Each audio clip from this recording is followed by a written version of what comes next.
Michael and Mr. James's class. We're coming to you back with another episode of the best podcast of all time. And for you guys that don't know, it's the JLM Media Central podcast.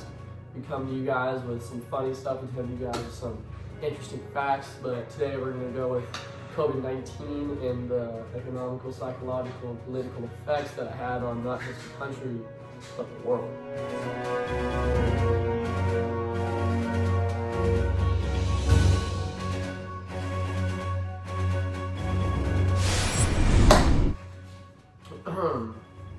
I'm going to give the talking pillow over to Felipe. Thank you, Jack. So I want you guys to think about 2019. You're in 8th grade in middle school, and you know it's like March or April, and then all of a sudden you got a break and you're out for the rest of the year. And you're hearing about this thing called COVID-19 in China, and you're wondering, what really is this? And that's what we're going to be talking about, as it became a really big threat and people were concerned about the old people, the young people, athletes, businesses, all of that. Alright, now we're going to hand the talking pillow over to Liam. Alright, thank you, Matthew. I really appreciate the talking pillow. COVID-19, which stands for Coronavirus Disease 2019. It was caused by severe acute respiratory syndrome coronavirus 2, aka SARS-CoV-2. The virus was first identified in December 2019 in the city of Wuhan, China. It was quickly spread globally, leading to a pandemic.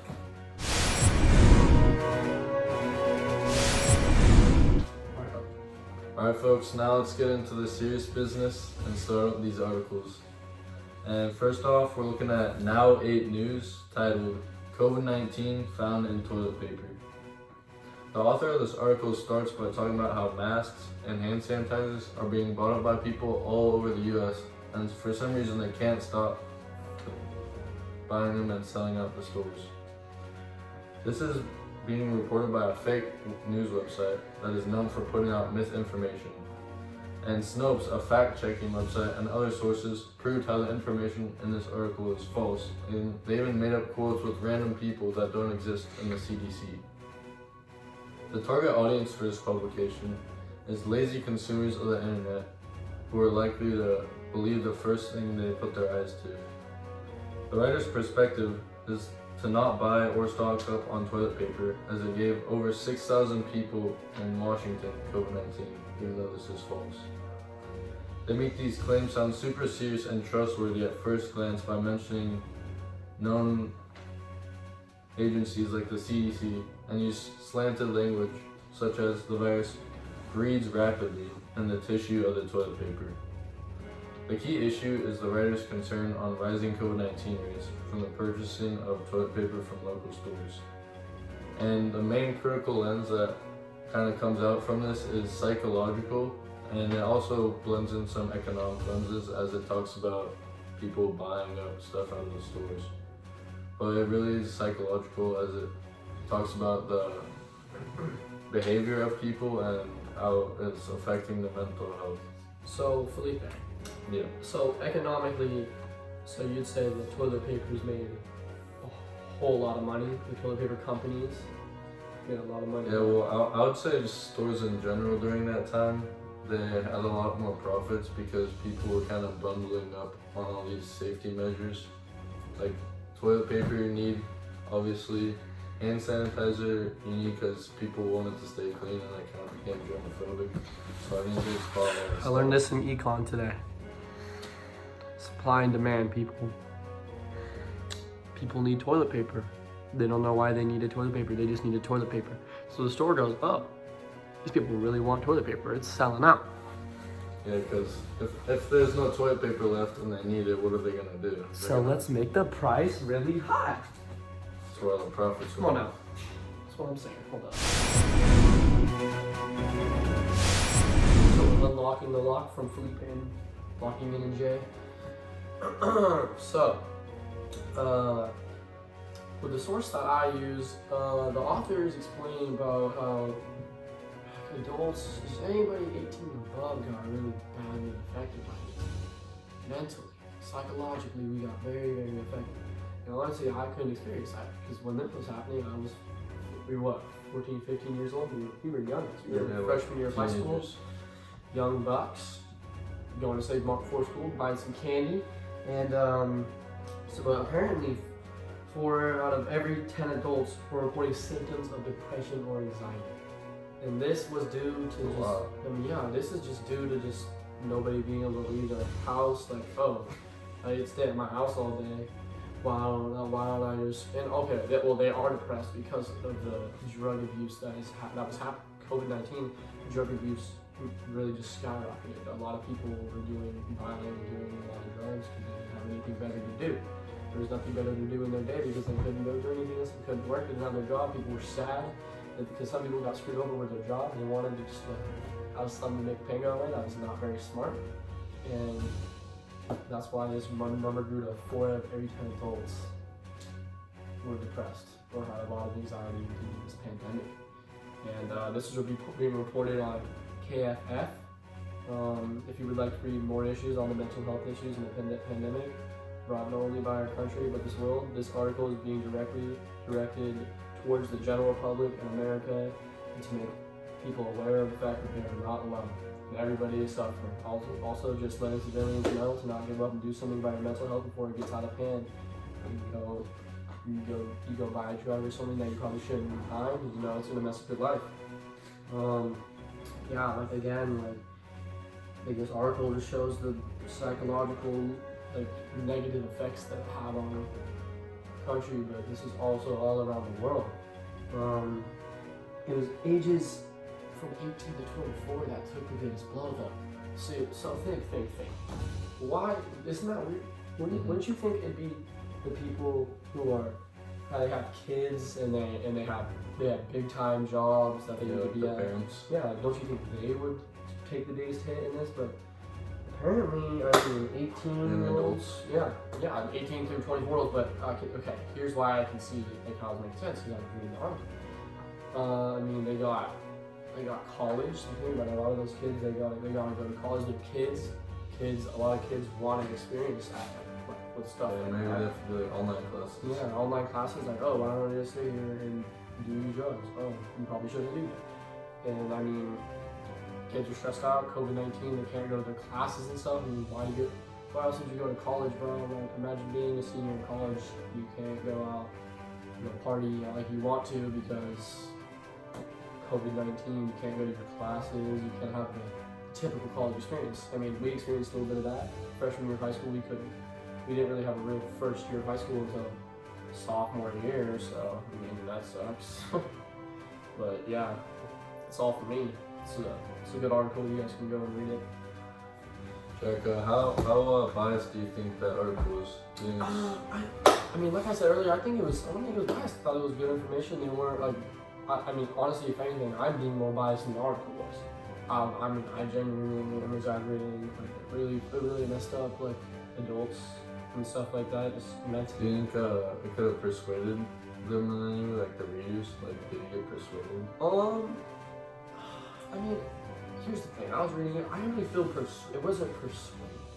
It was more I realized because I never thought about how COVID-19 could psychologically make somebody think that they need to do drugs or something to feel better about themselves. And all it did was make me realize, oh, that was actually an issue that was happening. People were abusing drugs and getting depressed because of that and getting anxiety. I don't really see. It wasn't really persuading anything with that say. So it's more factual and KFF was just making you realize what was actually happening. Yep. Now the title of this article is called "It May Be Time to Break Out the Mask Again Against COVID," and this is by Sandy Lamonte. Lamar Jackson. Yep. There you go. MVP right there. Now the problem that's being reported within this web and news source is how we need to wear masks due to the spreading of COVID. News source at CNN explains that if you are around big groups of people, or even if you're medically weak, you are at higher risk of getting the COVID sickness. CNN has a target on the people who don't wear masks to prove a point of something that they should that they believe should be enforced into our lives for the safety of people who actually believe that masks protect them. Specifically, this rider focuses on the main point of people getting sick if they do not wear their masks, and it's like she tries to scare the people who are more prone to the illness. Now, the key issue here is, though, people aren't wearing their mask properly, and it's getting blamed on them for why the sickness is getting spread around. Their target audience is all people who don't wear masks, and it shows the percentages of people who have COVID, but nowhere on the percentage chart does it show the people who wear their masks but still get COVID. Yeah. So that was pretty biased. Huh? That was a pretty biased website. Okay, I mean, That must have been like why people had like such hard times fighting against each other. Like people wore masks and then people didn't wear them, like partially wore them. Especially with all the protests and the riots against mask mandates too. You know? Yeah, like, I remember in class people didn't want to wear their mask, and then like people that were wearing them got super mad. And Yeah, I remember stuff like this just makes it Well, even worse. Yeah, we can see both sides here, though. I mean, like, Yeah. okay, obviously, okay, personally, I don't want to wear a mask, but it's just like being at school, like, I just didn't like having a trying mask to on. breathe in all that hot air. Yeah, I mean, but like, obviously, some people don't want like people to get, they don't want to get sick, and they honestly, genuinely think the mask will help. And honestly, it probably can. It really probably does help a little bit, but I mean, to me, Yeah. at the end of the day, if you're gonna get sick, you're gonna get sick. Mhm. And, I mean, I agree with that. it's not in that much of my interest. If I get it, I'm not gonna get it again. We're solving. All right, so I'm gonna get into the lens of the. I know Felipe already talked about the economic lens, but I'm gonna get really into it because his was like it was pretty psychological. So I'm gonna get into the economic side of it. So the article I'm using is called "The Economic Impact of the Corona Crisis" by George Mentz. So George Mentz is just talking about pretty much how like it's why your governor is taking so long to reopen all of the companies. Why why, because you know, like the higher ups were like not letting companies open at one point and stuff like that. Like if people need the money to feed their family, they need to put food on the tables, right? People need that money. And so, I mean, even though we're not really talking about this, we just did the psychological piece. People need both jobs and like their mental health is going to go downhill.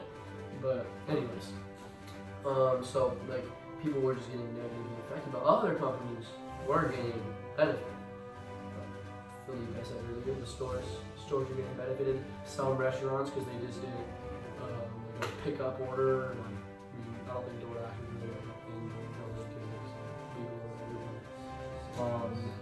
Yeah, you can use like the pickup orders and stuff. Like some companies just thrived, but Yeah, others, like the online stuff. yeah, literally, a lot of stuff went down though. A lot of good people lost their jobs, or just weren't getting paid at that moment. And not just me, people were seeing this information like Fubo TV, Sling TV, and Vidgo. Obviously, this information is being directed towards the higher up, the governors, the people who make these kind of decisions that we can have the companies open or not. Or we can do this or we can't do that. It's the higher up stuff isn't being directed to.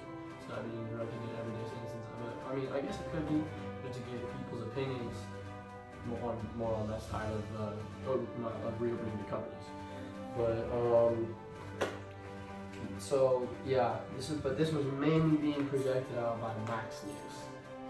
It's a conservative website. I'd say it's definitely biased.